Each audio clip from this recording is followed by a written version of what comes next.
The Maple Grove Police Department is encouraging residents to be vigilant after a recent increase in vehicle thefts.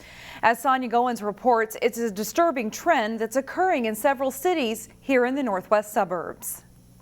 Maple Grove police say there have been at least 13 vehicles stolen within the past few months, and they say the crimes are increasing as the weather gets colder and people often leave their keys in their vehicles as they're warming up their engine. They happen actually all over the city. They'll happen in residential areas. People will leave their car unlocked with the key fob inside, or we get a lot of them at daycare centers where people are making a quick errand or a run inside and they're coming out and their vehicle's missing. Officials say residents are also being victimized because they're leaving their vehicles unlocked, making it easy for criminals to drive away with their ride. A variety of reasons why people steal cars. Sometimes it's so they can get from point A to point B. Other times they use them for joyriding or committing other criminal acts. Maple Grove police are warning residents not to leave valuables in your car, including car keys and garage door openers.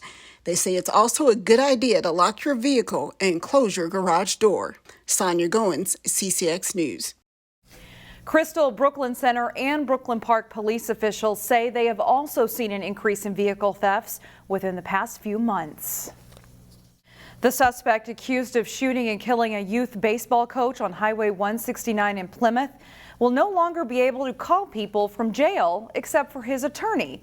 A Hennepin County judge revoked phone privileges this week for Jamal Smith, citing his repeated efforts to manipulate witnesses. The judge's court order noted that Smith tried contacting one witness 87 times, with 10 of those calls answered. Smith is charged with both first and second-degree murder in the death of 56-year-old Jay Boughton of Crystal. Police say both were driving on southbound 169 near Rockford Road when Boughton was shot and killed. Boughton's teenage son was in the passenger seat. Smith is due back in court on December 1st. Construction of a permanent fence in front of the Brooklyn Center police station has stopped following pushback from some community members and some members of the city council. Federal grants would pay for most of the project, which the city manager says staff members have discussed for at least 10 years. A double wall of temporary fencing is currently in front of the police station, costing the city approximately $10,000 per month. Those barricades were put up following the civil unrest that ensued after the officer-involved shooting of Dante Wright. Golden Valley's work to remove racially restrictive covenants continues to attract attention. In an update to the City Council this week, the city lawyer said people are calling from around the nation to talk to the city about its efforts to remove racially restrictive covenants. A racially restrictive covenant historically prohibited minorities from owning property. Golden Valley has identified more than 1,600 properties with discriminatory covenants, and the city is receiving requests from homeowners to remove racist language from property titles.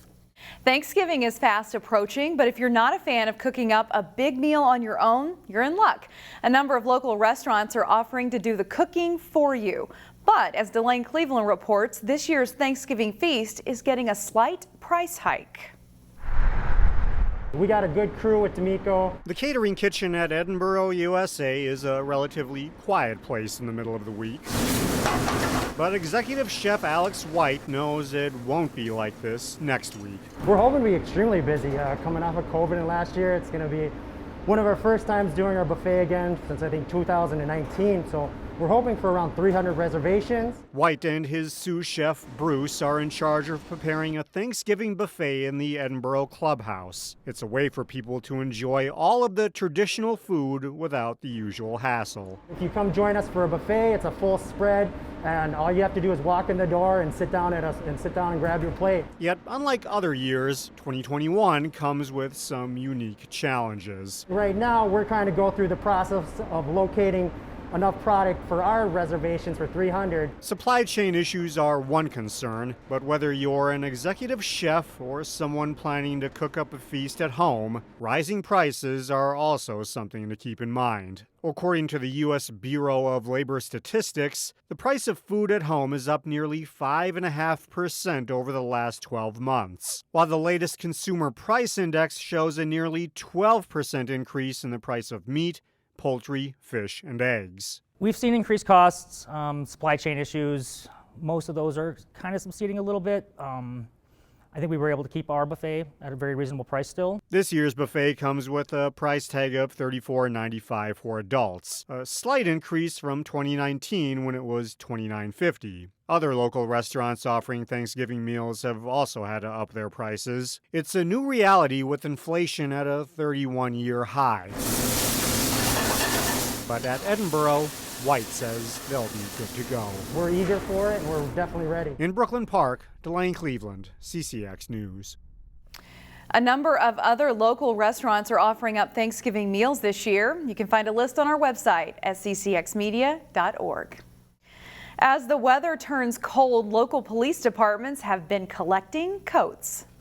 I think it's great. I mean, if we can get some coats to people who actually really need the help, it's a good thing. It's a collaborative effort between all these cities, as you see, and we get literally hundreds and hundreds of jackets for people that need them. People have just really gone extra overboard to help this coat drive out. Todd VREELAND started the Justin Morneau Winter Coat Drive 5 years ago at the Crystal business where he worked. Now 10 police departments compete for who can collect the most coats. Osseo, New Hope, Crystal, and Robbinsdale all competed, but Mounds View took home the trophy once again this year. All coats are donated to the Salvation Army Harbor Light Center.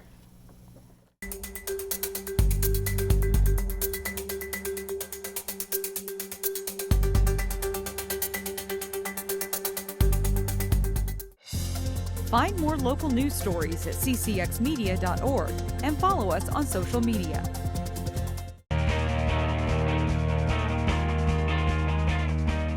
It is down to 4 teams in each class in Minnesota high school football. Maple Grove is looking forward to another challenge this week and on a big stage. After a snowy state quarterfinal round win last Thursday, the Maple Grove football team moved indoors this week to prepare for their semifinal round game. Next stop Thursday is U.S. Bank Stadium. I'm beyond ecstatic. The whole team is. This is something we never could have dreamed of, and to be able to have the opportunity to play there is really awesome. A lot of my buddies are all going to come down, and have plenty of students there, plenty of family members, and it's just going to be a blast. Head coach Matt Lombardi has coached teams both in the Metrodome and at U.S. Bank, and knows the unexpected challenges playing indoors in November can present. I think the biggest thing that when they get in there, it's humid and they get tired. Hey, like I said, it kind of feels like it's an opener again. Like that first game, they get so tired that first 4 minutes, and that's what happens when the first time you ever go in U.S. Bank. So I think that's the part that will shock them because they'll have a lot of adrenaline going. They're where the Vikings are, and so getting through those first 4 or 5 minutes is always a challenge. After beating Woodbury last week, the Crimson now face Eden Prairie. The Eagles eliminated the Crimson in 2017 at U.S. Bank. It's a program that has ended so many other team seasons for a quarter century now. No other team you'd rather play because they are obviously the elite in our state, and so that's if you're going to be that, you want to beat that. They're a hard-nosed team. They're going to come out and hit us in the mouth, so we just got to be ready for it and prepare well. They lull you to sleep. They lull you to sleep with the run. They like to go over the top of the pass, so we just want to shut down the run, make it go to the pass, and shut down the pass.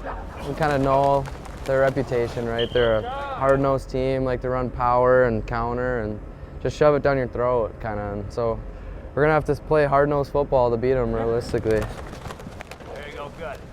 Maple Grove and Eden Prairie kick off at approximately 7 o'clock Thursday night at U.S. Bank Stadium. Earlier this week, Crimson running back Derek Jamison was named one of the 10 finalists for the Mr. Football Award. Jamison has over 1,300 yards rushing and 25 total touchdowns. Mr. Football is announced in early December. In Class 5A, Cooper is in the semifinals for the first time in program history. Jay Wilcox has more on the Hawks. For the Cooper Hawks, it's uncharted territory. In the state playoffs for just the second time ever and first time in 25 years, it's a thrill to be in the semifinals for the very first time. We're super excited.